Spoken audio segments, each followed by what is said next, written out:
What's up, you guys? It's your boy Jerome, and I'm back today with the review for Real Housewives of Potomac, Season 3, Episode 17, titled Hot Gossip and Cold Pizzas. So, without further ado, let's get into the video.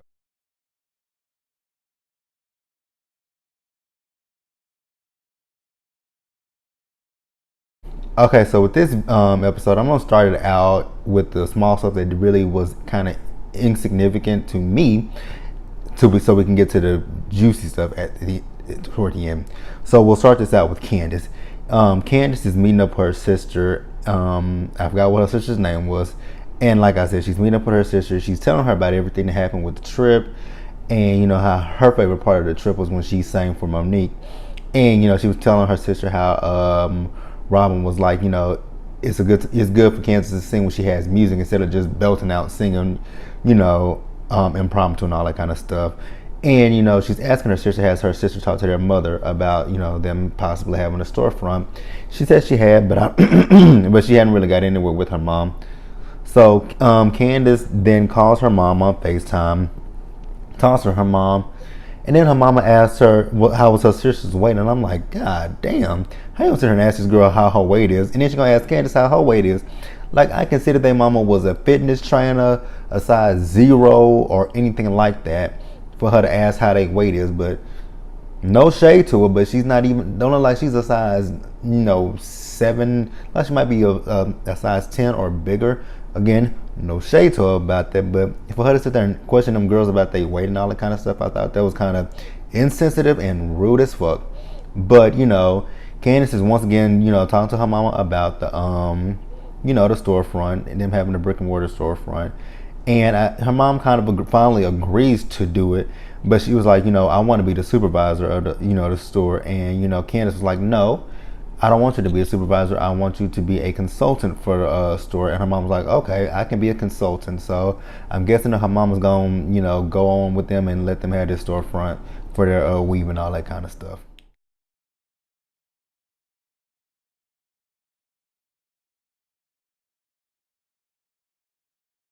And then we'll move on to Robin.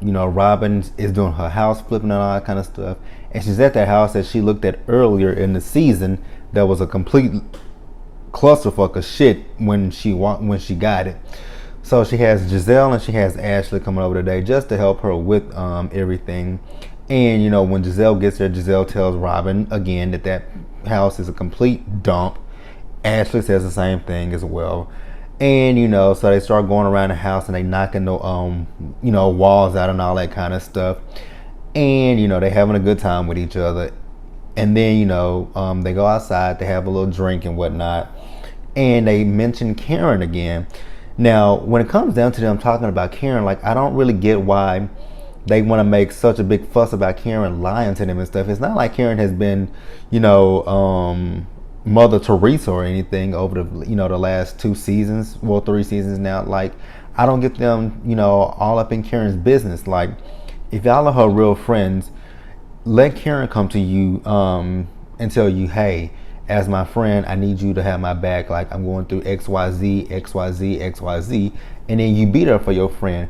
But them, they can't let it go that they, once again, they're talking about Karen not living in that house in Great Falls and that she has living in a condo and all this kind of stuff.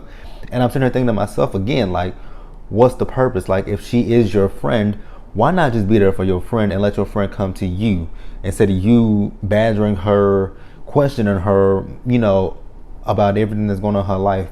Like, she doesn't have to share every little detail about her life with you guys. Like, I don't understand why they don't get that shit. Like, it's baffling and it's getting on my damn nerves with Robin, Giselle, and Ashley. Like, it really, truly is getting on my fucking nerves.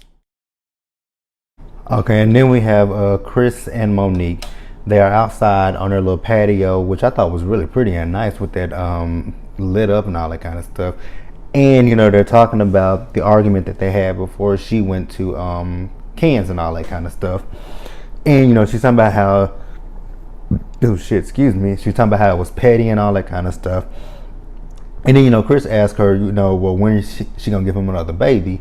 And she was like, it has to be anytime before football season and all that kind of stuff. And I'm thinking to myself, like, you're currently pregnant now, so your baby, I don't really know how far along Monique is right now, but you're gonna be pregnant during football season this year. But I had to remember that the show was filmed sometime last year, so whatever. And she's talking about how she realized through this trip and everything that she wasn't completely over her miscarriage that she had. All Monique was doing was just throwing herself into everything that she was doing, her website Not for Lazy Mom and her charity and all that kind of stuff. So she wasn't really fully 100% dealing with that miscarriage. And I think we could all see that earlier in the season that Monique was just doing stuff to numb the pain and not 100% deal with it. And she's talking to Chris about the trip, and she's talking about how their issues that they had, it actually helped her and the girls talk to each other while she was on the trip.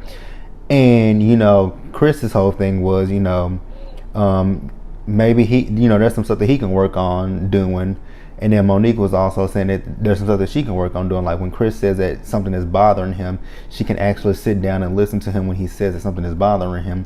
Which I'm thinking to myself, you should have been doing that before now. But it's good that you see that, maybe when your husband says he has a problem with something, instead of you pushing it to the side, just listen to him. And, Chris says, hey, let me go to the bathroom. He goes to the bathroom. He comes back out. He has a little bitty cake for Monique, and he has a gift for her birthday. And I thought that was really cute. I actually like Monique and Chris together. When I first saw them last season, I didn't think that they were a good fit for each other, but looking at them now, they are actually a good fit for one another, and I actually like their relationship.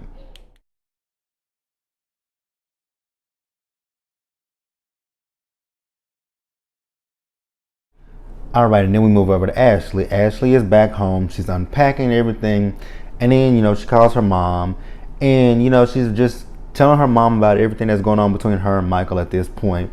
And she's telling her mom about the trip, how she had a fun time on the trip.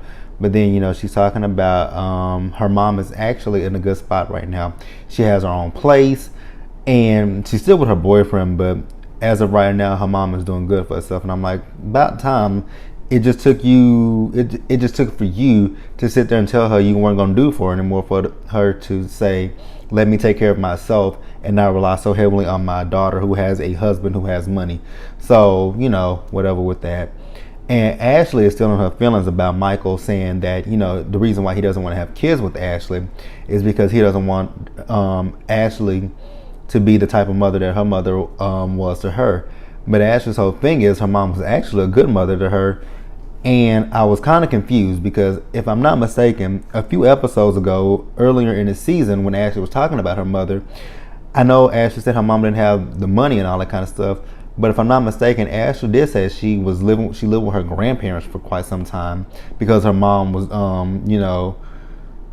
dick hopping, basically, so to say.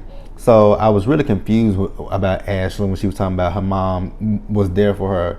Because I was like, didn't you say earlier in the season that your mama wasn't really 100% there for you, that she was always with a different guy?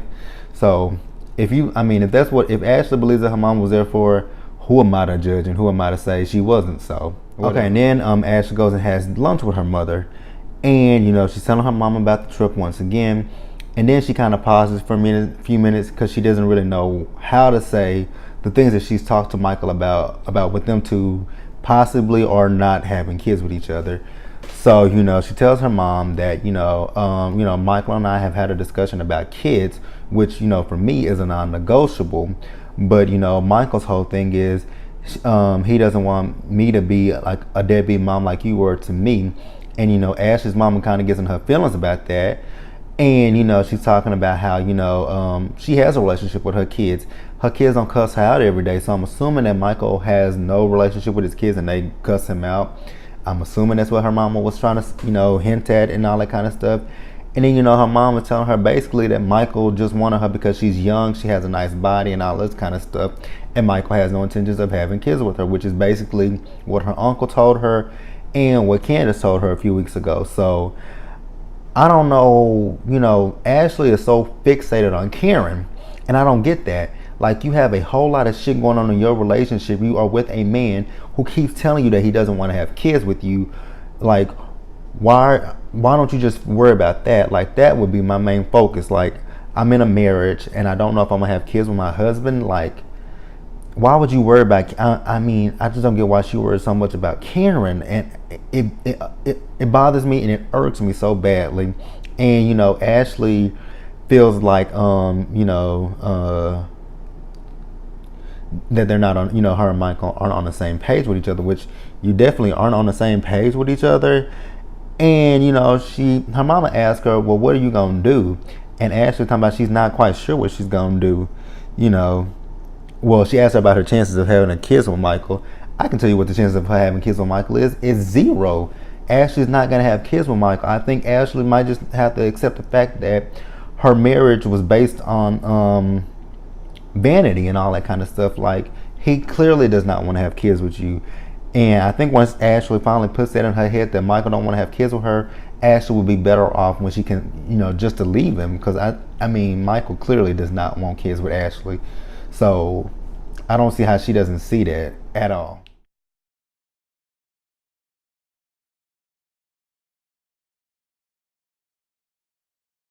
All right, and then we get Karen. Karen is out having lunch, and in her interview, she's talking about she's not quite sure why Ashley and Giselle are not being good friends to her. And Karen, I can answer that question for you. They're not being good friends to you because they're not your actual friends. So while she's sitting there, in walks Matt. And when Matt walked in, you could clearly tell that, early in the season, they were trying to make it like Matt was having something with Karen. If you look at Matt, you can clearly tell he's gay. No offense to him, but you can clearly tell that.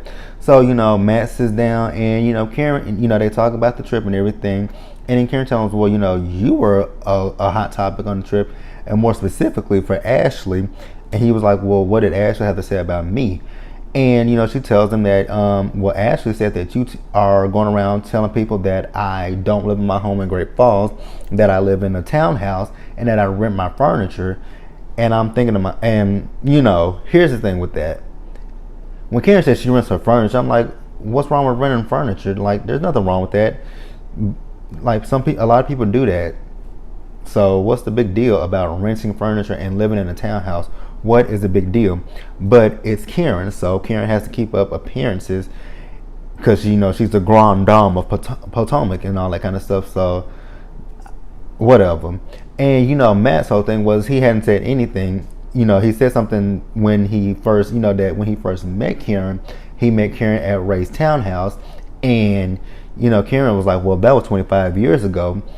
And Bravo's old shady ass shows a clip of when they had that meeting. I don't forget which one it was. If it was for the perfume, or if it was for when she had that what did she call it? That press conference.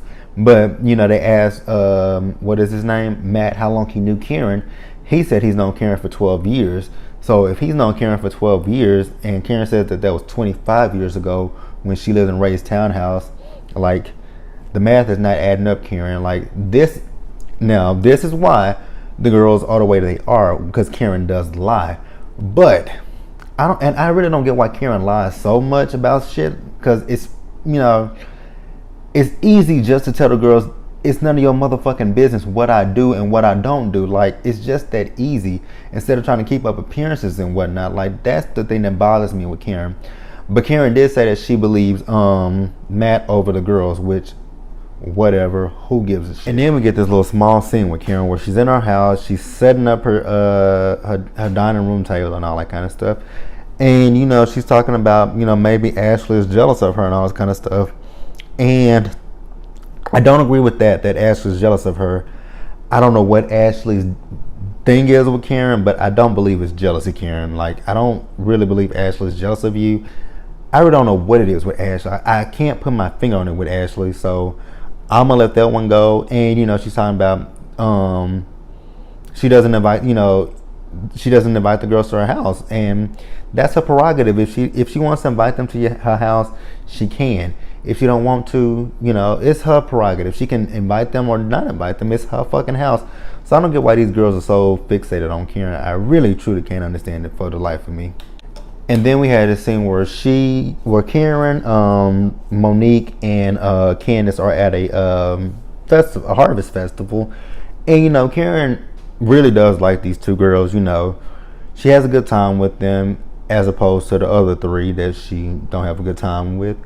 And once she meets up with Monique first, and she and Monique are talking about the trip. She asked Monique was she jet lagged. Monique said she wasn't jet lagged, and she tells her that the little baby girl is sick and all that kind of stuff. And then Candace comes up and joins them, and they're talking to Candace. She's telling her that Monique's daughter is sick, and Monique was like, "Oh, this is a nice place. This is actually where me and Chris got married." And then when they talk about marriage, that's when they ask Candace, how's her wedding planning going? And she's telling them that with her wedding planning going, she's not gonna get everything that she wants. And I'm like, of course you're not gonna get everything you want because you can't afford everything that you want. So it's out of the question. And she's talking about with this marriage. Well, when she gets married, she wants to be completely independent of her mother, and I'm like, you should already want to be independent of your mother now, instead of having to solely rely on your mama to do stuff for you. Like, you should want to be independent right now instead of having to wait until after you're married. And they go sit down on the bench, and Karen and Monique ask Candace some questions about Chris and all that kind of stuff, because only thing they ever really hear about is the wedding itself. And that's what I was thinking to myself. It's like, it feels like to me that Candace is more into the pomp and circumstance of the whole wedding instead of the actual marriage itself. And then she said that she and Chris don't even do couples things together. And I'm sitting here thinking to myself, if you guys don't do couples things together, what do you expect out of your marriage? If you guys aren't even doing anything as a couple now, what do you expect to happen once you guys get married? Once the wedding is over, what's next? Like, what is next for you and Chris once the wedding is done, the honeymoon is done, and you actually get into your marriage? What is next for you, Candace, if you guys aren't even doing stuff together now? Like, I think Candace is young-minded in the head, and it's all about the glitz and the glamour of the wedding for Candace. That's how I feel.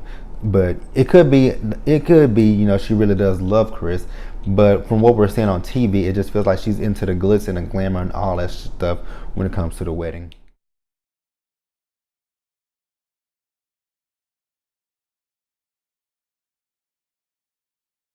Okay, lastly, we have Giselle. Giselle is back home, and she's meeting up with her good friend Cal. And when she meets up with Cal, he's the one that does her hair, and she was talking about how he fucked up her hair. He's done some fucked up hairstyles in Bravo. So each and every one of her hairstyles that he's fucked up, which I was like, I'm glad you know that those hairstyles were fucked up, because we talked about you on Twitter so badly for the last 2 seasons. But looks like somebody finally got your hair together. So whoever did it, kudos to them. And she mentioned that she's known Cal for 20 years now, and she met him through her ex-husband when they were together. And they just sit down, and again, Giselle happens to mention the trip, and she wants to mention Karen again. And I'm like, Giselle, why are you so fixated on Karen? Like, I don't really get this shit. And she's talking about how Karen doesn't live in that house in Great Falls, and I'm like, Giselle, why is that your concern where Karen lives at? Be concerned about where you and your daughter sleep at. Like, I am not understanding why these girls are so concerned about where Karen lives at. Like, damn. Like, Karen should put y'all on her payroll, because the way that y'all worry about her so much, it's I don't know. I don't even have the words for what that shit is. Like, it's stupid. Like, y'all are women of a certain age, and y'all are sitting here worried about what another woman is doing with her life. Like, I really truly don't understand that shit whatsoever. Like, it's the dumbest shit I've ever saw in my life. Like, why are y'all concerned about where Karen lives? Karen's finances, Karen's everything. It's like y'all are obsessed with Karen. Like, you really do seem to be obsessed with Karen at this point. And then we get this last scene of the episode with Giselle, Ashley, and Robin. So Giselle orders a pizza. Robin and Ashley come over to Giselle's home, and they trying to come up with a plan of action about what they're gonna do when they get to Karen's house. And I'm sitting here thinking to myself again, this is childish and this is fucking petty as fuck. Like, why does it bother you guys that much where Karen lives at, if she lives in that Great Falls home or if she lives in a townhome? Like, it shouldn't bother you. As long as your friend has a roof over her head, that's all y'all should care about. Like, why do you care about what home she lives in? Like, she could have 2 homes, she could have 3 homes, she could have 4 homes, she could have no homes. She could live in a trailer in the backyard. Like, as long as she has a roof over her head, be happy for your friend that she got a roof over her head. Like, I really swear to God, don't understand why they are so concerned about this. So, like I said, they come up with a plan of action. Basically, what it is Robin is going to pretend to be the pizza delivery guy. She's going to go up to the door and ring the doorbell. So they are on their way there, and it's pitch black as hell. And then, once they finally get there, they're trying to figure out which house is Karen's. And then, Giselle is starting to be like, second guessing the time about what if we get shot up or something. I'm like, now that you bitches are all the way over here, now y'all want to think about this shit like that something bad could possibly happen to y'all. Like, I'm like, oh my God, like, it's like follow the leader with y'all 3.